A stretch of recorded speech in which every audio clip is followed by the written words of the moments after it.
Sorry, this is going to be kind of a quick video. This is our 67 AMC Ambassador 990 wagon.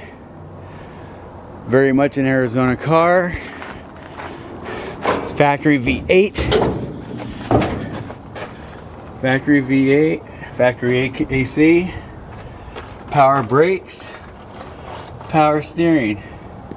A very solid rust-free car. Been sitting for about 20 something years. Engine spins over by hand. Haven't really tried to start it, to be honest with you. I don't have keys for it. But need at least a battery, some battery cables, keys. But as you can see, interior's a little sunbeat. Oh, that door's stuck. I can't get that one open, but fold down back seat.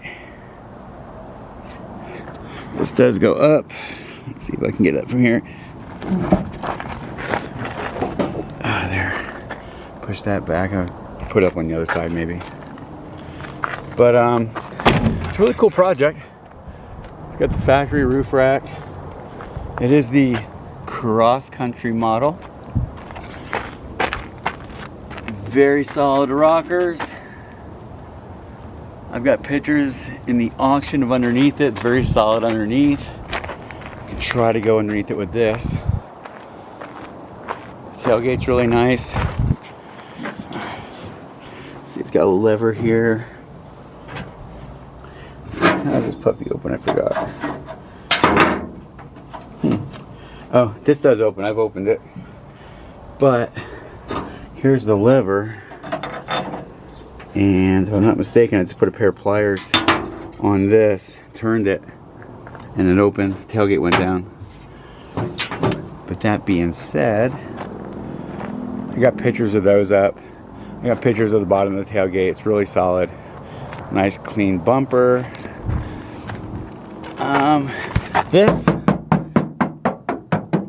very minor body work they were doing, it looks like. Started one day. Good wheel arches. Very good rockers also over here. Tires, yeah, they're rollers at best. They're not the correct wheels anyway. But it does roll. Fold down back seat. So there's a 2-row. The dash is a little crusty, as you can tell. But, oh, cracked windshield. Rest of the glass is good. Hey cat, how you doing? So, but this is a really cool car. They really, not many of these left on the road. This one would be great to maybe just restore mildly and drive it around. I'd keep the paint the way it is. The chrome is amazing. Good old Arizona, right? It did get pitting in there though. Weird, I guess from water sitting there or something. Nevertheless, this is our AMC 990. And it's going to have a lot of pictures in the auction underneath it. Pictures like this kind of stuff. You can really see it, how solid it is. And how rust-free it is. So, hope you enjoy it. There's your V8 emblem from the factory. Keep looking out for our next beast. Thanks again.